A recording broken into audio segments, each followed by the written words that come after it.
Hola, ¿qué tal amigos? ¿Cómo están? Espero que muy bien. Hoy voy a hablar uno de los trastornos que causa más interés, más preocupación en cierto tipo de personas, puesto que es uno de los problemas aquellos en donde empieza con un problema psicológico que se convierte en un problema físico.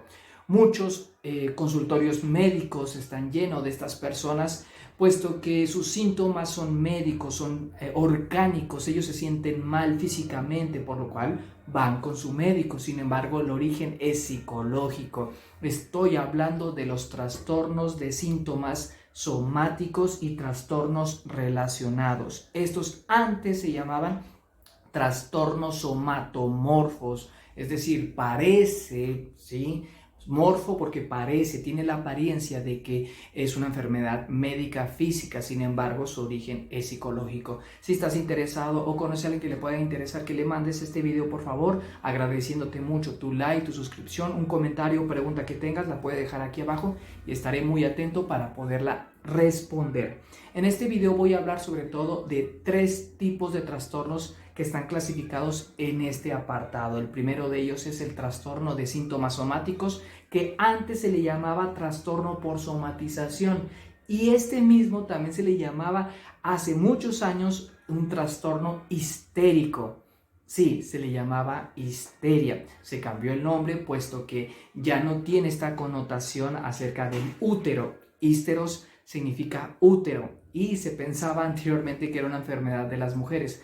No, esto es un trastorno que le pasa a ambos sexos. Bueno, este es el primero de ellos, ¿no? El número 2 es trastorno de ansiedad por enfermedad. Y sí, antes también tenía otro nombre, un nombre muy común, ¿no? Mucha gente la ha escuchado, tal vez tú también lo has hecho, sí, que es la hipocondría, o también llamada la hipocondriasis, ¿sí? Y en tercer lugar tenemos el trastorno de conversión, también llamado, ¿sí?, trastorno de síntomas neurológicos funcionales.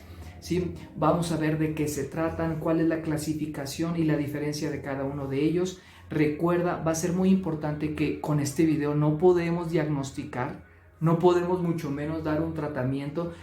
Esto es nada más una orientación que te ayuda a entender qué pasa con ciertas personas, qué te puede estar pasando a ti y cómo podrías dirigirte con alguien que pudiera realmente ayudarte, que en este caso es un especialista en salud mental, ya sea psiquiatra o un psicólogo clínico. Si eres un estudiante, pues esto tal vez te va a ayudar a darte una orientación, esperando que esto de verdad te pueda ayudar. Número 1, pues, trastorno de síntomas somáticos, antes llamado trastorno por somatización, antes llamado histeria.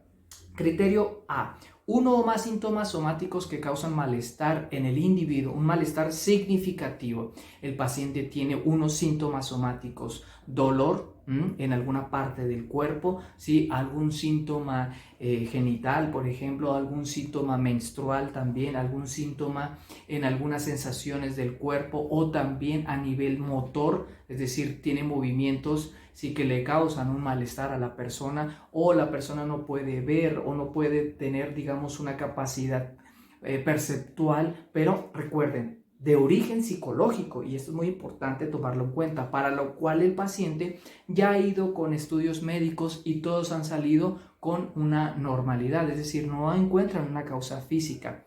Criterio número B, el segundo, es pensamientos, sentimientos, comportamientos excesivamente relacionados hacia el síntoma. El paciente gasta mucha energía en pensar en ellos, siente mucho, vamos a ponerlo así, lo que le está sucediendo, ¿sí? Se gasta mucha energía en esto, ¿sí? Tiene mucha ansiedad, pregunta mucho a sus amistades, le habla mucho a sus médicos y también a los psicólogos. Si tú eres un psicólogo que está estudiando, te va a pasar muchas veces esta situación. Recuerda que esto es clínicamente desproporcionado y esto solamente lo tiene que clasificar un especialista de la salud. Es muy importante que esto se tome en cuenta. Obviamente es importante tomar en cuenta que el síntoma no necesariamente debe de estar presente siempre, sino que muchas veces.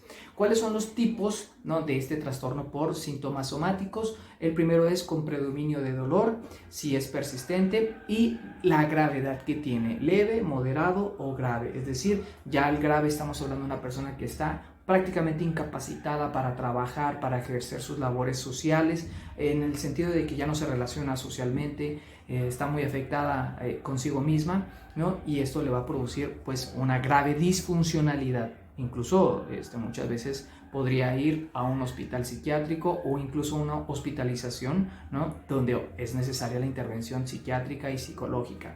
Vámonos pues con el segundo trastorno, ¿sí?, de síntomas somáticos y trastornos relacionados, antes llamados trastornos somatomorfos. Créeme, cualquier pregunta la puedes dejar aquí y voy a estar atento para poderte responder. Lo que antes se le llamaba a este trastorno es la hipocondría, también hipocondriasis, ahora trastorno de ansiedad por enfermedad. Como su nombre lo dice, la persona está fuertemente preocupada por padecer una enfermedad y sobre todo una enfermedad grave, una enfermedad que atente contra la vida de la persona. Tengo cáncer, tengo VIH, tengo, no voy a decir nombre, es el bicho que ahorita está pasando a nivel mundial, ¿no?, que sucedió hace 2 años, y pues ya me voy a morir. Sin, esto es muy importante, sin que tenga una evidencia clínica, una evidencia médica que le diga que tiene esa enfermedad. Es decir, ve una manchita en su piel, en su espalda, ¿sí?, en su estómago, y dice, ya, esto me hace pensar que tengo cáncer. La persona está incluso dice, ¿y si lo tuviera? ¿Y si realmente lo tuviera?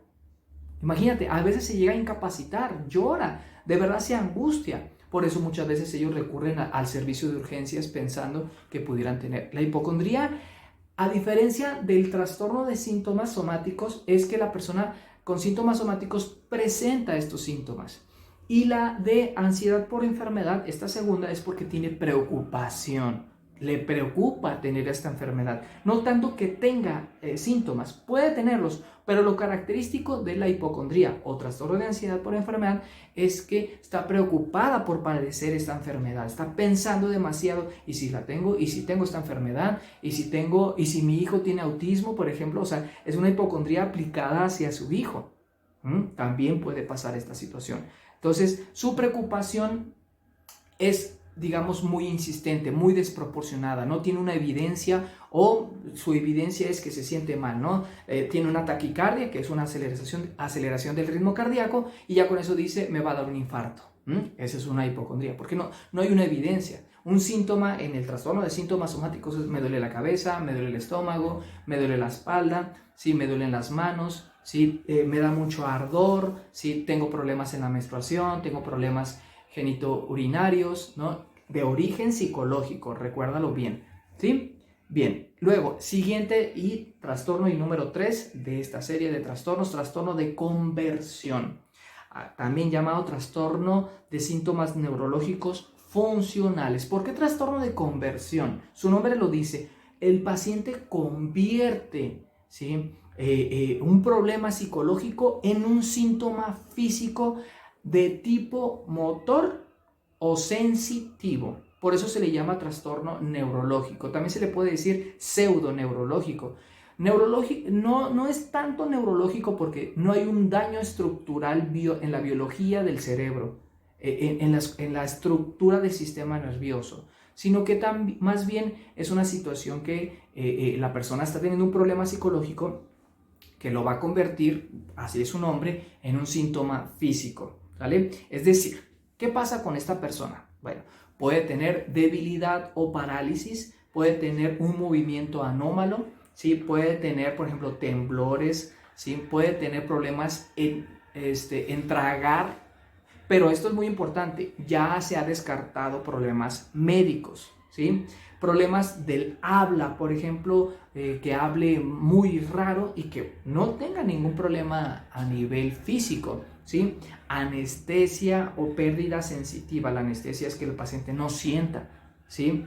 También puede tener síntomas mixtos de diferente tipo, ¿sí? Obviamente temblores, también movimientos anómalos. No es una, digamos, no es una esquizofrenia catatónica. ¿Por qué? Porque en la esquizofrenia ya hay una grave disfuncionalidad y puede haber también alteraciones y que pueden producir alucinaciones y delirios. Aquí la persona está presentando un síntoma o dos, a lo mucho, donde claramente es una situación de ansiedad, donde no está tan afectada la funcionalidad o lo que en psicoanálisis diríamos un contacto con la realidad. ¿Sale? Aquí sí hay que especificar dos cositas. Si tiene un estresor psicológico identificable o si no tiene un estresor como factor psicológico que predispuso este trastorno conversivo. ¿Qué les parece? ¿Se puede hacer algo? Claro que se puede hacer algo. Ir con el psiquiatra que pueda recetar medicamento en caso de que la persona presente ansiedad o depresión. ¿Sí? También puede ir con un psicólogo clínico o deberá ir con un psicólogo clínico para atender el estresor, los problemas que está presentando la persona que le están produciendo estos síntomas. Seguramente ha de tener problemas seguramente en casa, en su trabajo, con su persona que lo está manifestando de esta manera. Muchas veces pues se va a requerir toda una atención integral. También obviamente muchas veces ir con el médico. Si se presenta un dolor en el estómago, muchas veces se necesita también del médico familiar. ¿Qué les parece? Esto ha sido nada más una orientación, no es nada más para que ya se pueda solucionar un problema tan complejo. Pero estos trastornos nos ayudan a entender que la enfermedad ya debemos de verla como una situación integral, multifactorial, en donde no nada más juega un papel importante un problema corporal, sino también un problema que tenemos en nuestra mente y también, ¿por qué no?, a nivel social. Los problemas que tenemos con la gente que nos rodea, si no los resolvemos, muchas veces los vamos a manifestar de manera corporal en los trastornos de síntomas somáticos o también llamados los trastornos somatomorfos. ¿Qué te parece? Espero haberte aportado, espero haberme dado a entender. Si fue así, te voy a agradecer mucho tu like, tu suscripción, un comentario. Si tienes alguna pregunta, la puedes dejar abajo y voy a estar muy atento para poderla responder. Te agradezco mucho eso y ya sabes, a cuidarnos, ¿verdad? A escuchar nuestro cuerpo. ¿Para qué? Para estar bien. Hasta luego. Nos vemos.